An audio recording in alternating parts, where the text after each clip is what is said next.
Welcome to 8.6. This is simplifying square roots with variables. So we've already looked at simplifying square roots when it was just numbers, but we're going to add variables into the mix here. So again, all we're doing is simplifying, just including variables this time. The process is really the same. We're going to remove all perfect squares, including variables, from underneath the radical. And we would do the same with cube roots, but we're going to look at the cube root numbers instead of the perfect squares. So let's get into some examples here. This first one, we have a square root. So remember that this is a 2. So the way that I like to think about it is how many x squareds fit into 5. So what I mean by that is I could break this up into x squared times x squared times x. That's 2, 4, 5. Okay. And then this one can come out and this one can come out. Because when I take the square root of each of those, that's just x.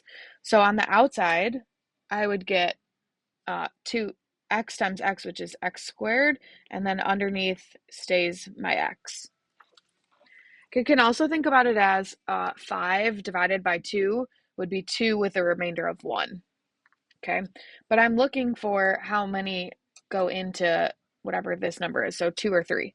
So when we have two variables like this, x squared and y, I like to break it up into two different problems to think about.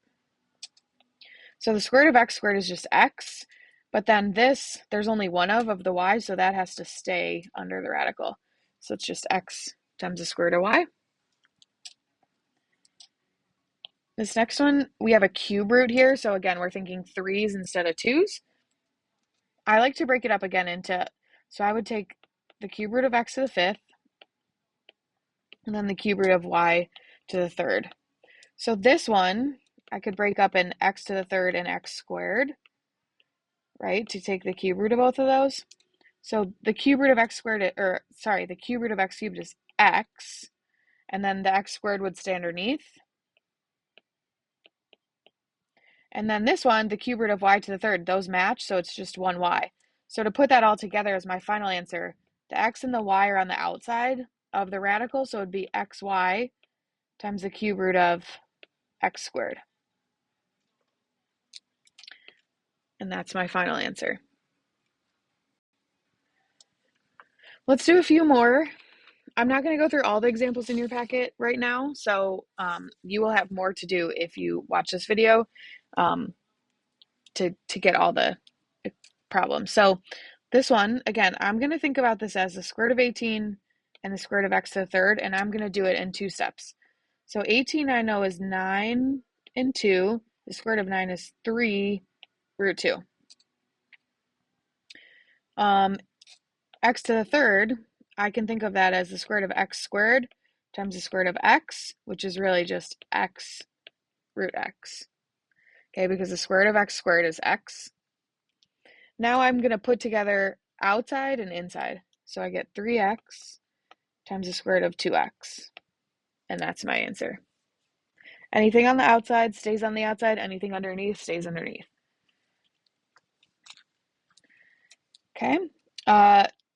Number 5, we have cube root here, but again, I'm still going to split it up. So I have the cube root of 27, and then I have the cube root of x to the 4th. So cube root of 27 is just 3. I don't have to do anything to that.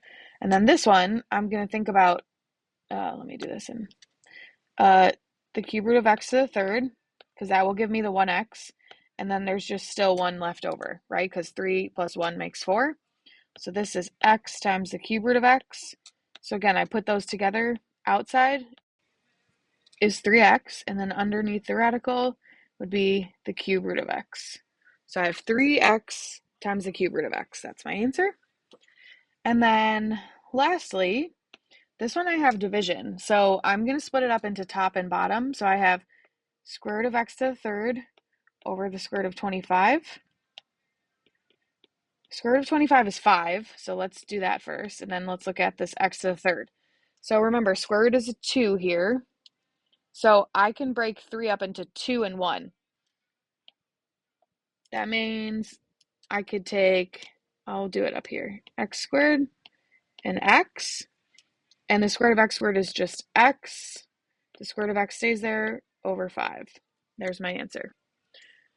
So that's a brief description of simplifying radicals with variables. We will do more to practice in class. And then obviously, if you have further questions, come find your teacher.